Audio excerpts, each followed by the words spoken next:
Hello friends, स्वागत है आप सभी का हमारे YouTube channel goal to success में। फ्रेंड्स, अगर आप चैनल पर नए हैं तो चैनल को सब्सक्राइब कर लें। चैनल का नाम है गोल टू सक्सेस। अगर आप नेट, जेआरएफ, पीजीटी, जीआईसी या फिर असिस्टेंट प्रोफेसर एग्ज़ाम की तैयारी कर रहे हैं सोशियोलॉजी से, तो आप इस चैनल के साथ जुड़कर यहां से अपनी स्टडी को कंप्लीट कर सकते हैं। प्लेलिस्ट में उन सभी वीडियोज़ के फोल्डर्स मिल जाएंगे, आप वहाँ से उन वीडियोज़ को देख सकते हैं। आज की इस वीडियो में टोटल 30 क्वेश्चंस हैं, जिसमें 20 क्वेश्चंस आपके सब्जेक्ट सोशियोलॉजी से होंगे एंड 10 क्वेश्चंस आपके जीएस से रिलेटेड होंगे। ये स्पेशली जो 10 क्वेश्चंस हैं जीएस से रिलेटेड, वो आपके आने वाला जो आपका एग्ज़ाम है असिस्टेंट प्रोफेसर या जीआईसी, उसके लिए काफ़ी हेल्पफुल रहेगा। तो चलिए स्टार्ट करते हैं। फर्स्ट क्वेश्चन देख लेते हैं। पहला है, भारत का सबसे प्राचीन बंदरगाह है। ऑप्शंस देखिए, JNPT Jawaharlal Nehru Mumbai. Option B है श्यामा प्रसाद मुखर्जी कोलकाता। Option C Visakhapatnam Andhra Pradesh. और ऑप्शन डी में कोई नहीं है, ठीक है, इनमें से कोई नहीं। तो यहाँ पर भारत का जो सबसे प्राचीन बंदरगाह है वो पूछा गया है, कौन सा है। तो यहाँ पर फर्स्ट क्वेश्चन का राइट आंसर क्या होगा? श्यामा प्रसाद मुखर्जी कोलकाता। ठीक है, श्यामा प्रसाद मुखर्जी जो बंदरगाह है वो कोलकाता का है और सबसे प्राचीन है। ऑप्शन बी यहाँ पर राइट आंसर हो जाएगा। ठीक है, और मुंबई का अगर बात की जाए तो मुंबई का बंदरगाह क्या है? सबसे बड़ा प्राकृतिक बंदरगाह है। गहरा बंदरगाह की बात करें तो जो विशाखापत्तनम का है बंदरगाह, आंध्र प्रदेश विशाखापत्तनम जो बंदरगाह है वो क्या है? सबसे गहरा बंदरगाह है। ठीक है, तो यहाँ पर सबसे जो प्राचीन बंदरगाह है ऑप्शन बी श्यामा प्रसाद मुखर्जी बंदरगाह कोलकाता वाला है, यहाँ पर बी राइट है। नेक्स्ट है, ग्रेट हिमालयन नेशनल पार्क स्थित है हिमाचल प्रदेश, उत्तराखंड, उत्तर प्रदेश, जम्मू एंड कश्मीर। तो जो ग्रेट हिमालयन नेशनल पार्क है वो कहाँ का है, कहाँ पर है? हिमाचल प्रदेश में। ऑप्शन ए यहाँ पर राइट आंसर हो जाएगा। हिमाचल प्रदेश का कौन सा जिला? कुल्लू जिला है जहाँ पर ये है नेशनल पार्क ग्रेट हिमालयन। ठीक है, अगर हम बात करें इसकी नेशनल पार्क की कब घोषित हुआ, तो 1999 में। ठीक है, 1999 में 1999 में इसे नेशनल पार्क घोषित किया गया था, ग्रेट हिमालयन नेशनल पार्क को। ठीक है, ऑप्शन ए यहाँ पर राइट है। नेक्स्ट है, निम्न में से कौन सा वक्तव्य सही नहीं है? ए है ईमेल इलेक्ट्रॉनिक मेल को संदर्भित करता है। Option B www world wide web को संदर्भित करता है। Option C CPU control processing unit को संदर्भित करता है। एंड ऑप्शन डी में है एएलयू अर्थमेटिक लॉजिक यूनिट को संदर्भित करता है। पूछा है सही कौन सा नहीं है, तो यहाँ पर कंट्रोल प्रोसेसिंग यूनिट यानी कि सीपीयू, ये गलत है। सीपीयू का क्या होगा यहाँ पर?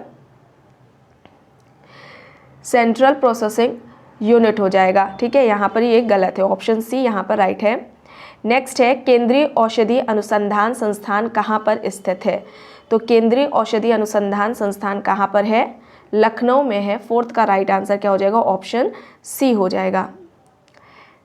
नेक्स्ट क्वेश्चन है, विश्वविद्यालय अनुदान आयोग का मुख्यालय कहाँ पर स्थित है? विश्वविद्यालय अनुदान आयोग का मुख्यालय पूछा गया है, कहाँ पर है? ऑप्शन देख लीजिए, कालीकट, कोलकाता, नई दिल्ली, चेन्नई। तो यहाँ पर फिफ्थ क्वेश्चन का राइट आंसर क्या हो जाएगा? नई दिल्ली हो जाएगा। ऑप्शन सी यहाँ पर राइट आंसर हो जाएगा। इसकी स्थापना, विश्वविद्यालय अनुदान आयोग की स्थापना कब हुई थी? 1956 में हुई थी। ठीक है, एक संवैधानिक संस्था के रूप में इसकी स्थापना हुई थी और इसके 7 क्षेत्रीय केंद्र हैं। ठीक है, विश्वविद्यालय अनुदान आयोग के 7 क्षेत्रीय केंद्र हैं। कहाँ कहाँ पर है? पुणे में है, हैदराबाद में है, कोलकाता में है, भोपाल, गुवाहाटी, बेंगलुरु और दिल्ली में। ठीक है, पुणे में है, हैदराबाद में है, कोलकाता, भोपाल, गुवाहाटी, बेंगलुरु एंड दिल्ली में है। ठीक है, तो यहाँ पर राइट आंसर क्या हो जाएगा? ऑप्शन सी नई दिल्ली। नेक्स्ट है, संविधान के 42वें संविधान संशोधन के द्वारा वन्य पशुओं एवं पक्षियों नामक प्रविष्टि को किस सूची में जोड़ा गया है? संघ सूची, राज्य सूची, समवर्ती सूची या फिर इनमें से कोई नहीं। तो यहाँ पर सिक्स्थ का राइट आंसर क्या हो जाएगा? जो वन पशु एवं पक्षी है इसको किस सूची में रखा गया है?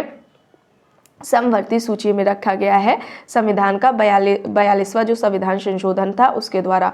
ऑप्शन सी यहाँ पर राइट आंसर हो जाएगा। राज्य के नीति निर्देशक तत्व के अंतर्गत है, ठीक है। संविधान का जो 42वां संविधान संशोधन हुआ था वो कब हुआ था, 1976 में हुआ था। और आर्टिकल पूछा जाए तो कौन सा है, अनुच्छेद कौन सा है, 48A, ठीक है, उसमें रखा गया है, 48A में रखा गया है, इसे जोड़ा गया है, जिसमें क्या बात की गई है, पर्यावरण का संरक्षण और उसका संवर्धन, वन्य तथा वन जीवों की रक्षा की बात की गई है आर्टिकल 48A में, ठीक है। जो 42वां संविधान संशोधन था ये कब हुआ था, 1976 में हुआ था और संपत्ति सूची में से रखा गया है। ऑप्शन सी यहाँ पर राइट हो जाएगा। नेक्स्ट है, गदा पार्टी के संस्थापक का नाम बताना है। ऑप्शंस में है लाला हृदयाल, ऑप्शन बी है सुभाष चंद्र बोस, मैडम कामा, मदन लाल धिंगरा। तो यहाँ पर 7th का राइट आंसर क्या हो जाएगा, ऑप्शन ए हो जाएगा, लाला हरदयाल हो जाएगा। ऑप्शन ए यहाँ पर राइट आंसर हो जाएगा। कहाँ पर, 1913 में था, अमेरिका में इसकी स्थापना हुई थी, ठीक है। 1913 में अमेरिका में इसकी स्थापना हुई थी गदर पार्टी की। और इनकी जो एक इम्पॉर्टेंट बुक है जो काफ़ी फेमस है, हिट्स फॉर कल्चर, क्या है, हिट्स फॉर कल्चर, ये इनकी बुक है। तो यहाँ पर ऑप्शन ए राइट हो जाएगा। नेक्स्ट है, प्रवासी भारतीय केंद्र और विदेश सेवा संस्थान का नाम बदलकर किस पूर्व भारतीय केंद्रीय मंत्री के नाम पर रखा गया है। प्रवासी भारतीय केंद्र और विदेश सेवा संस्थान का नाम बदला गया है और इसे किस पूर्व भारतीय केंद्रीय मंत्री के नाम पर रखा गया। ऑप्शन देख लीजिए, अरुण जेटली, सुषमा स्वराज, जसवंत सिंह, यशवंत सिंह। तो यहाँ पर राइट आंसर क्या होगा 8th का, सुषमा स्वराज। ऑप्शन बी यहाँ पर राइट आंसर हो जाएगा। कब ये नाम बदला गया है, 14 फरवरी 2020, ठीक है, 14 फरवरी 2020 को इसमें इनका नाम बदला गया है, ठीक है। प्रवासी भारतीय केंद्र और विदेश सेवा संस्थान का नाम बदल करके क्या किया गया है, सुषमा स्वराज भवन और सुषमा स्वराज विदेश सेवा संस्थान कर दिया गया है, ठीक है। सुषमा स्वराज भवन और सुषमा स्वराज विदेश सेवा संस्थान कर दिया गया है। भारत सरकार विदेश सेवा संस्थान की जो भारत सरकार ने जो विदेश सेवा संस्थान है उसकी स्थापना कब की थी, 1986 में की थी। कब की थी, 1986 में की थी। और इसका अगर मुख्यालय पूछा जाए तो कहाँ है, नई दिल्ली में है, ठीक है। कहाँ है मुख्यालय, नई दिल्ली में है। तो यहाँ पर राइट आंसर ऑप्शन बी है, सुषमा स्वराज। नेक्स्ट है, निम्न में से कौन एक वास्तविक मछली नहीं है। वास्तविक मछली नहीं है ये पूछा गया है, ठीक है। ऑप्शंस में देख लीजिए, रेड फिश है, कैट फिश है, डॉग फिश है, जेली फिश है। तो यहाँ पर राइट आंसर क्या हो जाएगा, जेली फिश हो जाएगा। ऑप्शन डी यहाँ पर राइट आंसर हो जाएगा, ठीक है। क्या हो जाएगा, यहाँ पर डी राइट आंसर हो जाएगा। जो वास्तविक मछली है उसमें कौन आ जाएगा, कैटफिश आ जाएगा, रेड फिश आ जाएगा, डॉग आ जाएगा, डॉग फिश आ जाएगा और जो गोल्ड फिश है वो आ जाएगा इसमें। यहाँ पर वास्तविक मछली नहीं है तो जेली फिश हो जाएगा। ऑप्शन डी यहाँ पर राइट होगा। नेक्स्ट है, नाथुला दर्रा भारत के किस राज्य में स्थित है। असम, उत्तराखंड, सिक्किम, जम्मू कश्मीर। तो यहाँ पर राइट आंसर क्या है, सिक्किम में है। ऑप्शन सी यहाँ पर राइट आंसर हो जाएगा, ठीक है। ऑप्शन सी यहाँ पर हो जाएगा। नाथुला भारत और चीन के बीच तीसरा जो सीमा व्यापार है वो पॉइंट है, ठीक है। नाथुला जो दर्रा है वो भारत और चीन के बीच तीसरा सीमा व्यापार जो पॉइंट है वो है। बाकी के अगर दो व्यापार पॉइंट की बात करें तो जो पहला है उत्तराखंड का लिपुलेख दर्रा हो जाएगा, ठीक है। और जो दूसरा है व्यापार जो पॉइंट है वो हिमाचल प्रदेश का शिपकिला दर्रा हो जाएगा, ठीक है। तो इसे भी ध्यान रखिएगा। ऑप्शन सी सिक्किम यहाँ पर है राइट। नेक्स्ट है, संदर्भ समूह व्यवहार का क्या परिणाम होता है। सामाजिक संघर्ष, सामाजिक सहयोग, सामाजिक गतिशीलता या फिर सामाजिक विचलन। तो संदर्भ समूह व्यवहार का परिणाम पूछा गया है यहाँ पर सामाजिक गतिशीलता। ऑप्शन सी यहाँ पर राइट आंसर हो जाएगा। जो गतिशीलता है, ठीक है, वो समाज में परिवर्तन को दर्शाती है, ठीक है, समाज में परिवर्तन को दर्शाती है। और जिस समाज में जितनी ज़्यादा गतिशीलता देखने को मिलेगी, जिस समाज में जितनी अधिक गतिशीलता होगी, उस समाज में जो संघर्ष है उसकी जो संभावना होगी संघर्ष की वो भी कम होगी। वहीं पर इसके विपरीत रख लो कि जिस समाज में गतिशीलता कम होगी वहाँ अवरोध उत्पन्न होंगे और संघर्ष की संभावना भी क्या होगी, उतनी ही ज़्यादा होगी। और ये सामाजिक जो गतिशीलता है वो सामाजिक परिस्थिति को क्या करता है, प्रभावित करता है। सबसे पहले अगर पूछा जाए कि गतिशीलता है उसका व्यवस्थित वर्णन, व्यवस्थित तरीके से अध्ययन या बात किसने की है, तो वो कौन है, सोरोकिन है। किस बुक में बात की है उन्होंने सामाजिक गतिशीलता, तो उनकी बुक का नाम क्या है, सोशल मोबिलिटी है। कब आई थी, 1927 में आई थी, तो इसको ध्यान रखना है। ठीक है, जो गतिशीलता है वो क्या है, समाज में परिवर्तन को दर्शाती है। जिस समाज में जितना अधिक गतिशीलता होगी उस समाज में संघर्ष की संभावना क्या हो जाएगी, कम हो जाएगी। जिस समाज में गतिशीलता कम होगी वहां अवरोध उत्पन्न होते रहेंगे और संघर्ष की संभावना क्या होगी, ज्यादा होगी। और ये सामाजिक परिस्थिति को क्या करती है, प्रभावित करती है। सबसे पहले सोरोकिन ने सामाजिक गतिशीलता का व्यवस्थित तरीके से बात की थी। किस बुक में, सोशल मोबिलिटी बुक है उनकी सोरोकिन की, उसमें उन्होंने बात की है सामाजिक गतिशीलता की। बुक कब आई, 1927 में। अब सोरोकिन कहते क्या है, गतिशीलता किसे कहते हैं, तो एक व्यक्ति या कोई वस्तु ले लो, ठीक है, कोई एक व्यक्ति है या सामाजिक वस्तु या मूल्य या फिर मानव द्वारा निर्मित या फिर मानव द्वारा जो रूपांतरित है किसी भी चीज़ में, किसी भी वस्तु में। ठीक है, एक व्यक्ति या सामाजिक वस्तु, मूल्य, कोई मूल्य भी हो सकता है, मानव द्वारा बनाई गई या रूपांतरित या बदली गई किसी भी चीज़ में, ठीक है, रूपांतरित की गई किसी भी चीज़ में, जब एक स्थिति से दूसरी स्थिति में जो परिवर्तन देखने को मिलता है उसको ही वे क्या कहते हैं, सामाजिक गतिशीलता कहते हैं, सोरोकिन। ठीक है, तो इसे ध्यान रखिएगा, किसने इस तरीके से बात की है, तो उन्होंने, सोरोकिन है जिन्होंने कहा है। यहाँ पर राइट आंसर क्या हो जाएगा, ऑप्शन सी हो जाएगा। नेक्स्ट है, सामाजिक स्थिति में ऐसा परिवर्तन जिसमें व्यक्ति की परिस्थिति नहीं बदलती है वो क्या कहलाता है, सामाजिक गतिहीनता, उद्रक गतिशीलता, संरचनात्मक गतिशीलता या फिर क्षैतिज गतिशीलता। तो सामाजिक स्थिति में ऐसा परिवर्तन जिसमें व्यक्ति की परिस्थिति बदल नहीं रही है तो वो क्या कहलाएगा, क्षैतिज गतिशीलता कहलाएगा। ऑप्शन डी यहाँ पर राइट आंसर हो जाएगा। ठीक है, सामाजिक गतिशीलता की अभी बात की है जो सोरोकिन ने बताया। ठीक, अब सोरोकिन जो सामाजिक गतिशीलता है उसके प्रकार बताते हैं, दो बताते हैं। एक बताते हैं क्षैतिज या समस्तरीय गतिशीलता। ठीक है, पहला क्या बताया उन्होंने गतिशीलता का प्रकार, क्षैतिज या समस्तरीय गतिशीलता।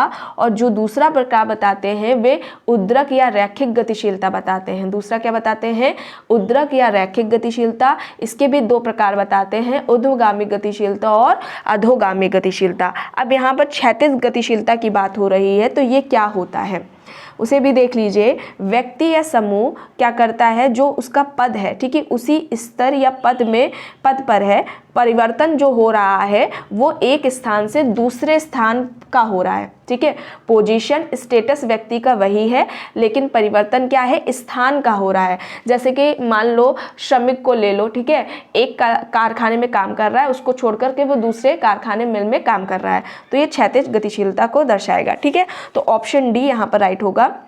नेक्स्ट है, सामाजिक गतिशीलता व्यक्त करती है परिस्थिति परिवर्तन को, भूमिका परिवर्तन को, स्थान परिवर्तन को या फिर व्यवसाय परिवर्तन को। तो यहाँ पर 13 का राइट आंसर क्या हो जाएगा, परिस्थिति परिवर्तन। ऑप्शन ए यहाँ पर राइट आंसर हो जाएगा।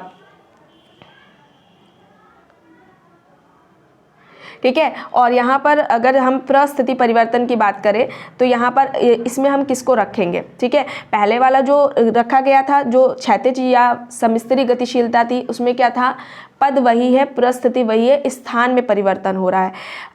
यहाँ पर सामाजिक गतिशीलता व्यक्त कर रही है परिस्थिति परिवर्तन को, यानी कि स्टेटस चेंज हो रहा है। तो यहाँ पर कौन सी गतिशीलता देखने को मिलेगी, उद्रक या रैखिक गतिशीलता। ठीक है, इससे ये जो गतिशीलता है इससे सामाजिक जो संरचना होती है वो प्रभावित होती है, इसमें संरचनात्मक परिवर्तन देखने को मिलता है। ठीक है, तो जो उद्रक या रैखिक गतिशीलता है उससे क्या होता है, सामाजिक संरचना प्रभावित होती है, इससे संरचनात्मक परिवर्तन देखने को मिलता है समाज में। व्यक्ति और जो समूह है उसमें पद, उसका जो पद है, स्टेटस है, उसमें परिवर्तन देखने को मिलता है। तो ये याद रखिएगा। ठीक है, यहाँ पर राइट आंसर क्या हो जाएगा, ऑप्शन ए है। नेक्स्ट है, दलित इन मॉडर्न इंडिया जो बुक है उसके लेखक पूछे गए हैं कौन है। ऑप्शंस में है Paul Wallace, S R Charles, S M Michael, T Scarlett Epstein. ठीक है, तो यहाँ पर 14th का राइट आंसर क्या होगा, SM माइकल हो जाएगा। ऑप्शन सी यहाँ पर राइट आंसर हो जाएगा। Dalit in modern India SM Michael की है। नेक्स्ट है गलत चेतना की जो अवधारणा है उसको किसने प्रतिपादित किया, किसका कॉन्सेप्ट है ये। ऑप्शंस में है Karl Marx, Max Weber, Pareto and Toynbee.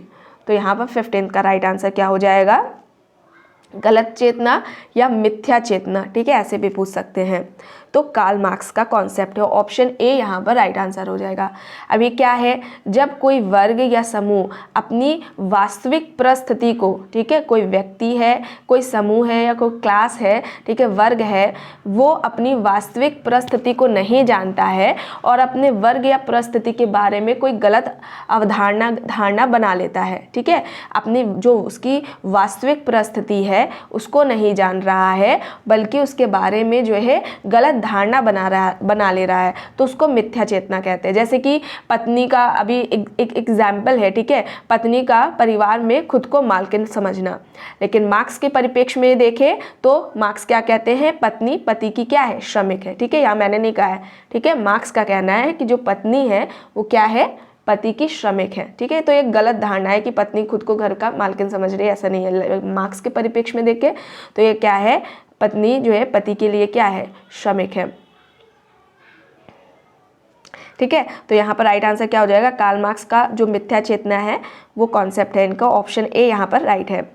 Next है किसने आधुनिकता का संबंध मूल्यों व विचारधारा के साथ जोड़ा है। आधुनिकता का संबंध मूल्यों व विचारधारा से जोड़ा है, किसने बात की है। ऑप्शंस हैं पार्सन्स, दुर्खेम, जॉर्ज रिट्जर, गेडेंस। तो यहाँ पर राइट आंसर क्या हो जाएगा, जॉर्ज रिट्जर हो जाएगा। ऑप्शन सी यहाँ पर राइट आंसर हो जाएगा। ठीक है, ये क्या कहते हैं, आधुनिकता औद्योगिक अर्थव्यवस्था का दर्पण है। ध्यान दीजिएगा, ये सारी बातें इनको आप लोग नोट करते जाइए। ठीक है, इंपॉर्टेंट्स है फैक्ट्स। आधुनिकता को औद्योगिक अर्थव्यवस्था का दर्पण किसने कहा है, रिट्जर। ऐसे भी पूछ सकते हैं।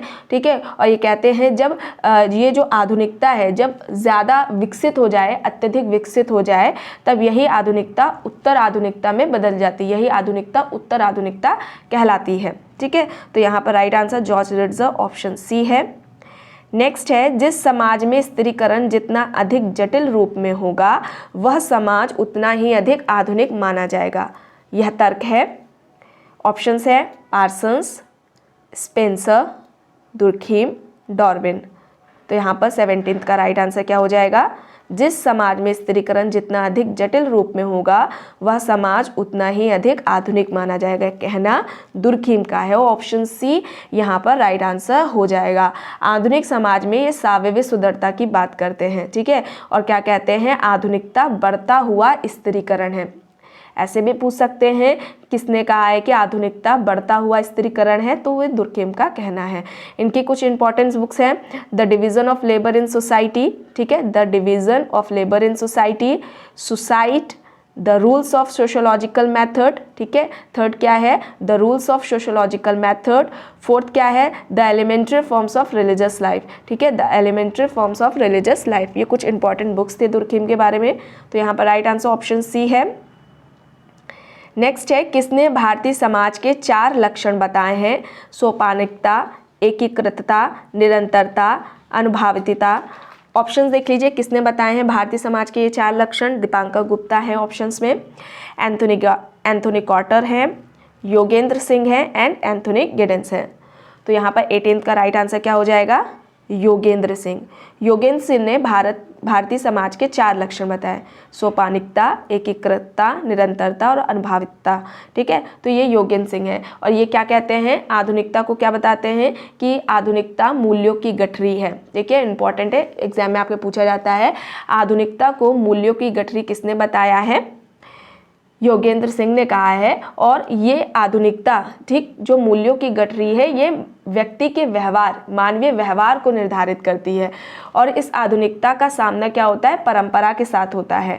ठीक है, या तो परंपराओं का आधुनिकीकरण हो जाएगा, जब आधुनिकता का सामना परंपरा से होता है तो ऐसे में या तो परंपराओं का आधुनिकीकरण हो जाएगा या जो परंपराएं हैं वह आधुनिकता के प्रभाव में आकर ओझल हो जाएंगी। तो ये ध्यान रखिएगा, ये किसने कहा है, योगेंद्र सिंह ने कहा है।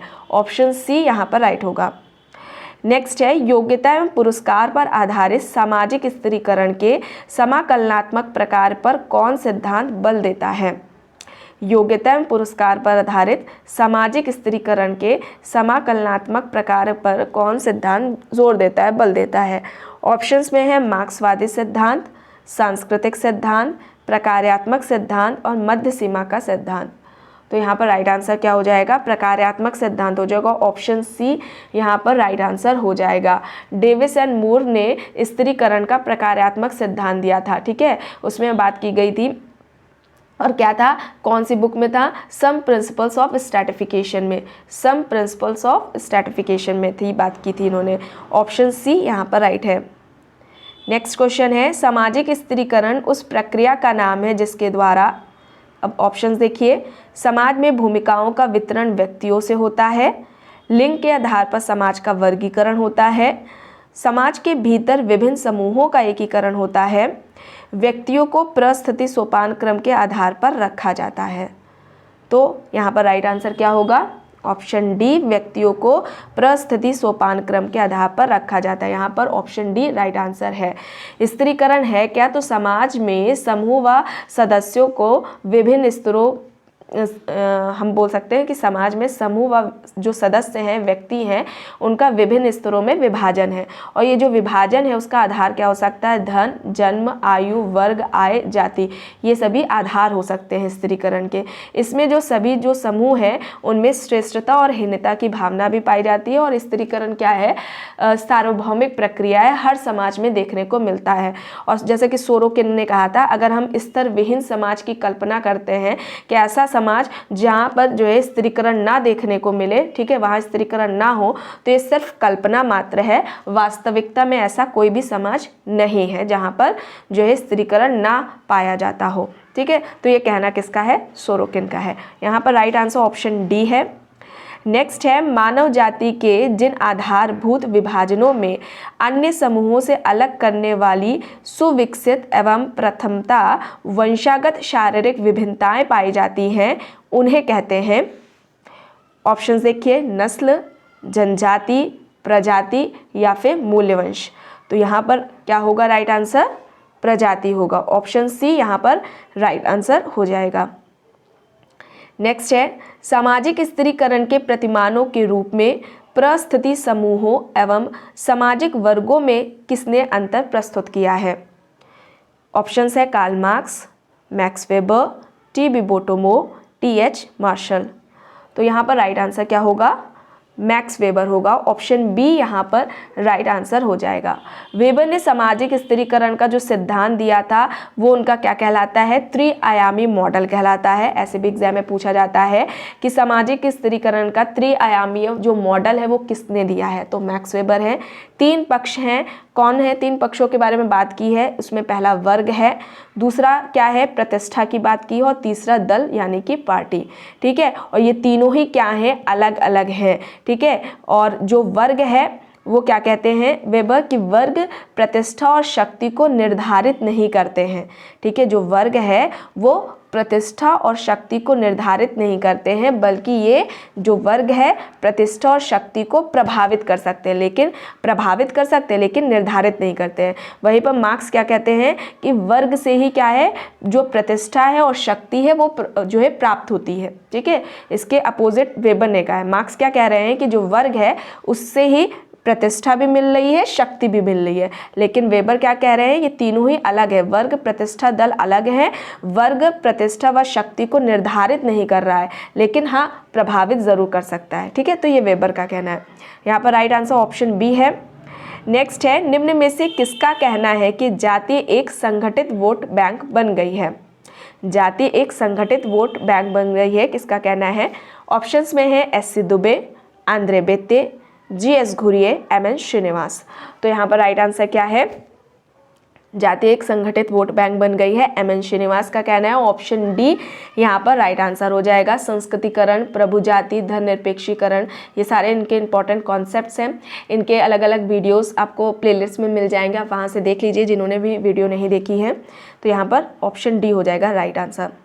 नेक्स्ट है, निम्न में से सामाजिक सांस्कृतिक परिवर्तन के सिद्धांतकारों में किसने यह तर्क दिया है कि परिवर्तन बाह्य कारकों द्वारा समर्थन पाते हुए व्यवस्था के भीतर से घटित होता है। ठीक है, जो परिवर्तन है वह बाह्य कारकों द्वारा समर्थन पाते हुए व्यवस्था के भीतर से घटित होता है।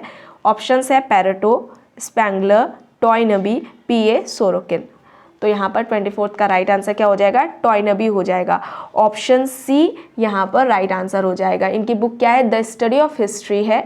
बुक का नाम क्या है, द स्टडी ऑफ हिस्ट्री है। सभ्यता के इतिहास का इन्होंने चक्रीय सिद्धांत दिया था। ठीक है, ध्यान रखिएगा, सभ्यता के इतिहास का चक्रीय सिद्धांत दिया हुआ था। इन्होंने कहा था कि जो सभ्यता है वह भी युवा, प्रौढ़ और मृत्यु के समान ही 3 अवस्थाओं से होकर के गुजरती है। ठीक है, और जिन 3 अवस्थाओं की जो बात की थी, जैसे जो सभ्यता है उसको कह रहे हैं युवा, प्रौढ़, मृत्यु के समान 3 अवस्थाओं से गुजरती है। ठीक है, इस तरीके से स्टेटमेंट पूछा जाता है। और जो 3 अवस्थाएं हैं उसमें चुनौती या प्रत्युत्तर की बात करते हैं, संकट का युग की बात करते हैं, क्रमिक अवसान युग की भी बात करते हैं। ठीक है, अच्छा, जिन्होंने भी वीडियो नहीं देखी है सोशल चेंज की, आपको प्लेलिस्ट में एक फोल्डर मिलेगा जिसमें टॉयनबी का क्या है, स्पेंगलर का क्या है, सोरोकिन का क्या है, मार्क्स का क्या है, पेरेटो ने कौन सा कॉन्सेप्ट दिया है, कौन सी थ्योरी दी है सोशल चेंज की, उसके बारे में वहाँ पर आपको अलग अलग वीडियोस मिल जाएंगे, उन्हें ज़रूर देख लीजिएगा। काफ़ी उसमें आपको इन्फॉर्मेशन मिलेगी, काफ़ी आपके फैक्ट्स उसमें क्लियर होंगे। ठीक है, तो उन्हें ज़रूर देख लीजिएगा जिन्होंने भी नहीं देखी है। तो यहाँ पर right answer option C Toynbee है। नेक्स्ट है, ज्ञान की स्थिति बदल जाती है जैसे एक समाज उत्तर औद्योगिक युग में प्रवेश करता है और संस्कृति उत्तर आधुनिक युग में प्रवेश करती है। ठीक है, एक समाज, जो ज्ञान है उसकी स्थिति बदल जाती है जैसे एक समाज उत्तर औद्योगिक युग में प्रवेश करता है और संस्कृति उत्तर आधुनिक युग में प्रवेश करती है। अब बताना है किसका कहना है। डेविड हार्वे है, फ्रेडरिक जेम्सन है ऑप्शन में, लियोटार्ड हैं और हेबरमास है। तो यहाँ पर राइट आंसर क्या है, लियोटार्ड।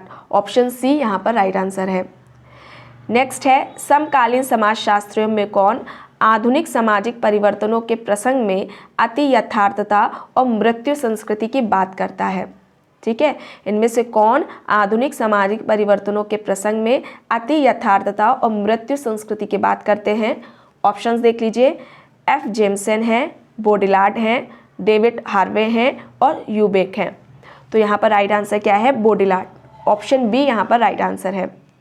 नेक्स्ट क्वेश्चन है, जेम्स फ्रेजर की जो बुक है द गोल्डन बाउ, उनमें निम्नलिखित में से किन पक्षों को प्रस्तुत किया गया है। इस बुक में किसकी बात की है उन्होंने। ऑप्शन देखिए, भारत की राजनीति है, वैश्वीकरण, सामाजिक परिवर्तन, जाति और वर्ग का संबंध, या फिर धर्म और जादू। तो यहाँ पर धर्म और जादू की बात की, ऑप्शन डी यहाँ पर राइट आंसर हो जाएगा। फ्रेजर क्या कहते हैं कि जादू मनुष्यों के विश्वासों और व्यवहारों का संग्रह है। ठीक है, और ऐसे विश्वास व्यवहारों का संग्रह है जिस पर किसी भी प्रकार की आलोचना या उस पर पुनर्परीक्षण नहीं हो सकता। जादू मनुष्यों के विश्वासों और व्यवहारों का वह संग्रह है जिस पे किसी भी तरह की आलोचना व उसका पुनर्परीक्षण नहीं हो सकता। और फ्रेजर जादू को क्या कहते हैं, आभासी विज्ञान या आभासी कला बताते हैं। तो ध्यान रखिएगा, पूछते हैं एग्जाम में कि जादू को आभासी विज्ञान या आभासी कला किसने कहा है, तो ये कौन कहने वाले हैं, जेम्स फ्रेजर कहने वाले हैं। ऑप्शन डी यहाँ पर राइट आंसर है, जादू और धर्म। नेक्स्ट है, किसने भारत में निर्धनता का कारण सामाजिक रीति रिवाज, परंपराएं, रूढ़ियों तथा सांस्कृतिक मान्यताओं को बताया है। ऑप्शंस हैं Goddard, Gillin and Gillin, K M. Panikkar, Sumner. तो यहाँ पर राइट आंसर क्या हो जाएगा, के.एम. पानिकर हो जाएगा। इन्होंने भारत में निर्धनता का कारण सामाजिक रीति रिवाज, परंपराएं, रूढ़ियों और सामाजिक मान्यताओं को बताया है। इनकी एक इम्पॉर्टेंट बुक है Hindu society at cross roads. ठीक है, Hindu society at cross roads इनकी बुक है पानिकर की। तो ये बुक ध्यान रखिएगा, ऑप्शन सी यहाँ पर राइट है। नेक्स्ट है, समस्त सामाजिक परिवर्तन या विकास परस्पर विरोधी तत्वों या विचारों के आपसी संघर्ष का परिणाम है। अब इससे संबंधित कौन है, किसका तर्क है? ऑप्शंस देख लीजिए, मार्क्स, वॉर्ड, हीगल, ब्लाउनर। तो यहाँ पर राइट आंसर क्या हो जाएगा? किसका कहना है? हीगल का कहना है। ऑप्शन सी यहाँ पर राइट आंसर हो जाएगा। नेक्स्ट क्वेश्चन है, किसने सामाजिक अंतरक्रिया के 3 प्रकार बताए हैं? अब कौन सी 3 अंतरक्रियाएं हैं जिनकी बात की है? एकता युक्त सामाजिक अंतरक्रिया, संघर्ष युक्त सामाजिक अंतरक्रिया, मिश्रित सामाजिक अंतरक्रिया। अब ऑप्शंस देख लीजिए, सोरोकिन है, मैक्स वेबर हैं, पैरेटो हैं और मीड हैं। तो यहाँ पर राइट आंसर क्या हो जाएगा? सामाजिक अंतरक्रिया की ये जो 3 प्रकार है वो सोरोकिन ने बताए हैं। ऑप्शंस यहाँ पर ए सोरोकिन राइट आंसर हो जाएगा।